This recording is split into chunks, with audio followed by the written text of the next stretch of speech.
तो आज मैं इस वीडियो में बात करने वाला हूँ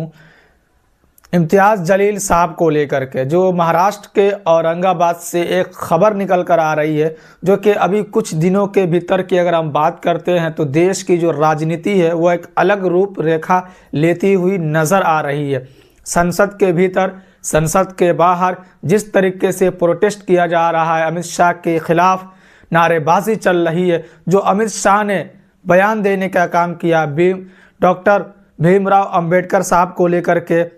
उसको लेकर के चाहे वो कांग्रेस की पार्टी हो, समाजवादी पार्टी हो या अन्य जो भी पार्टी है, जो विचारधारा जो विश्वास रखते हैं डॉक्टर भीमराव अंबेडकर में,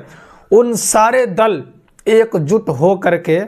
चाहे वो बैरिस्टर असदुद्दीन ओवैसी साहब की पार्टी ऑल इंडिया मजलिस-ए-इत्तेहादुल मुस्लिमीन हो, सारे लोग, सारे नेता, सारी पार्टियां एक तरफ हो करके विरोध प्रकट करने का काम करती हुई नज़र आ रही है। जिस तरीके से इम्तियाज़ जलील साहब औरंगाबाद के भीतर विपक्ष में होने के नाते विरोध जताने के लिए सड़कों पर उतरे अपने समर्थकों के साथ, आप इन तस्वीरों में देख सकते हैं कि किस तरीके से इम्तियाज़ जलील साहब अमित शाह जी की तस्वीर को लेकर के उनका विरोध जताने के लिए उनका पुतला जलाते हुए नजर आए और डॉक्टर भीमराव अंबेडकर की तस्वीर को लेकर सड़कों पर निकलते हुए नजर आए। इस तरीके से देश के राज्य के अलग अलग जगहों से ये खबर निकल कर आई। अलग अलग राज्य के भीतर से जो अलग अलग क्षेत्रीय दल है, उनकी तरफ से भी अमित शाह को लेकर के विरोध जताया गया कि वो माफ़ी मांगे सदन के भीतर, जो उन्होंने बयान देने का काम किया अंबेडकर साहब को लेकर के, जो संविधान निर्माता है, और जिस तरीके से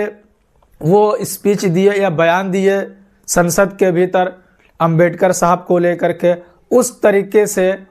कि उनको बयान नहीं देनी चाहिए। और राज्यसभा के भीतर अमित शाह जी ने अंबेडकर साहब को लेकर के बोलने का काम किया। उसके बाद से बैरिस्टर असदुद्दीन ओवैसी साहब ने भी इसको कंडम किया। इम्तियाज़ जलील साहब भी सड़क पर उतरे अपने समर्थकों के साथ। हालांकि वो चुनाव हार चुके हैं,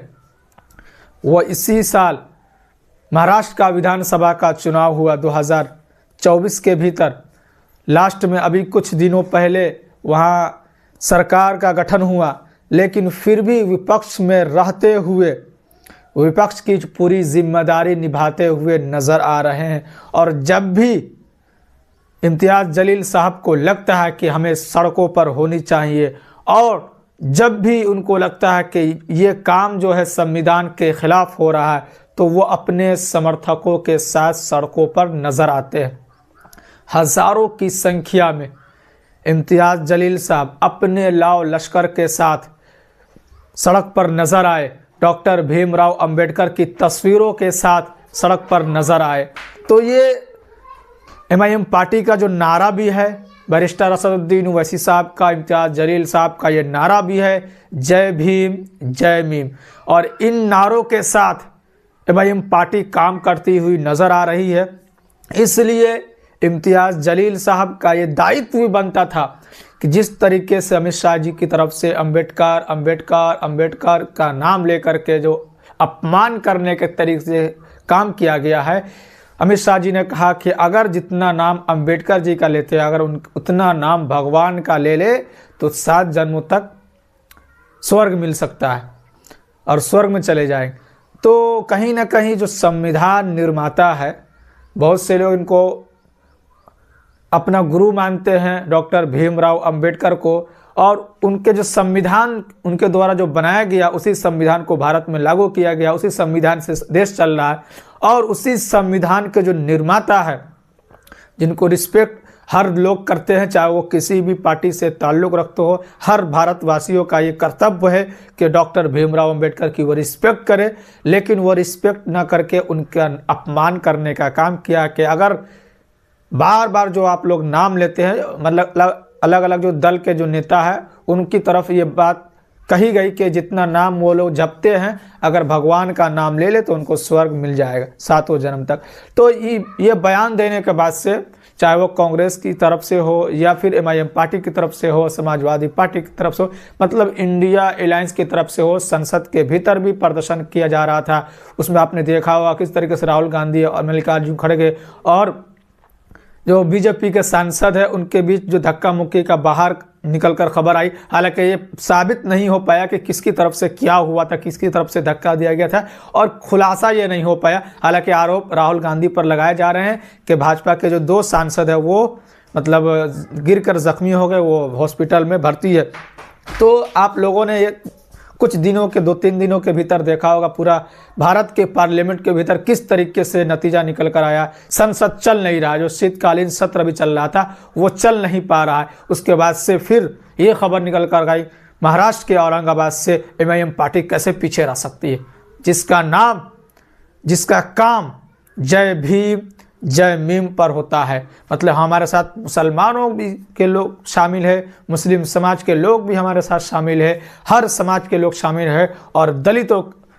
पर भी राजनीति करते हैं। दलितों को भी जो पार्टी है एमआईएम पार्टी है, बैरिस्टर असदुद्दीन ओवैसी साहब है, इम्तियाज़ जलील साहब है, वो आगे करने का कोशिश करते हैं कि हमारे दलित भाई भी है वो हमारे साथ मिल करके कंधे से कंधे मिला करके रहे और हिस्सेदारी के लिए वो हमारे साथ रहे और लड़ाई लड़े। तो बैरिस्टर असदुद्दीन ओवैसी साहब का नारा भी है जय भीम और जय मीम। तो वो नारे के साथ इम्तियाज़ जलील साहब नज़र आए महाराष्ट्र के औरंगाबाद के भीतर, और उनके साथ जो है अच्छे खासे लोग आए। इनके साथ जो समर्थकों की संख्या बोल सकते हैं हज़ारों में थी, क्योंकि जब भी देश के जो संविधान का निर्माता है डॉक्टर भीमराव अंबेडकर, अगर उन पे हमला किया जाएगा, उनके आचरण पर हमला किया जाएगा, उनके कैरेक्टर पर हमला किया जाएगा, तो देश खामोश बैठने वाला नहीं है। क्योंकि अगर उन पर हमला मतलब संविधान पर, क्योंकि संविधान निर्माता है, संविधान में हर वो समाज के लोगों को, हर कास्ट के लोगों को, खास तौर से जो दबे कुचले लोग हैं उनको अगर ऊपर लाने का किसी ने काम किया है तो डॉक्टर भीमराव अंबेडकर की वजह से हुई है। इस तरीके से संविधान की ढांचा को तैयार किया गया है कि सबसे दबे कुचले लोग भी अपने हक अधिकार के लिए किसी के पास कोर्ट कचहरी जा सकते हैं। हर जगह वो जा कर के जहाँ भी सॉल्यूशन का जगह बनाया गया है आप वहाँ पर जा कर के अपना हक ले सकते हैं आसानी के साथ, चाहे वो राजनीतिक मामले में हो, चाहे वो कोर्ट के हिसाब से हो। हर जगह नीचे से ऊपर अगर उठाने का काम किया गया है तो वो संविधान के भीतर से, और संविधान में सबको बराबरी का हिस्सा दिया गया। इसलिए कहीं ना कहीं अगर डॉक्टर भीमराव अंबेडकर के ऊपर बात आएगी तो पूरा देश जो है वो खामोश बैठने वाला नहीं है। और वही देखने को मिल रहा है, देश के अलग अलग राज्य के भीतर से खबर निकल कर आ रही है, कभी यहाँ प्रोटेस्ट किया जा रहा है, कभी वहाँ प्रोटेस्ट किया जा रहा है। बड़े बड़े नेता की तरफ से अमित शाह जी की इस्तीफ़ा की मांग की जा रही है, माफ़ी मांगने की मांग की जा रही है, और अमित शाह जी ने अभी तक उनकी तरफ से कोई मतलब ये नहीं कहा गया कि हम इस्तीफ़ा दे रहे हैं या हमारी तरफ से जो गलती हो गई हम इसके लिए माफ़ी मांगते हैं। उन्होंने ये कहा कि हमारी बातों को तोड़ मरोड़ के पेश किया गया है। हालांकि संसद में लाइव चलता है तो इसमें कोई गुंजाइश नहीं होती है कि उनके बयान को कोई तोड़ मरोड़ के पेश किया जाए। जो भी आगे अपडेट निकल कर आ गई इस चीज़ को लेकर के, जो इम्तियाज़ जलील साहब जिस तरीके से आक्रामक रूप में नज़र आए, क्योंकि जब भी डॉक्टर भीमराव अंबेडकर पर हमला या उनके कैरेक्टर पर किया जाएगा तो खामोश बैठने वाले एमआईएम पार्टी के लीडर नहीं है। जो भी आगे अपडेट निकल कर आएगी वो फिर से मैं आप तक किसी और वीडियो के माध्यम से रखने का ज़रूर कोशिश करूँगा।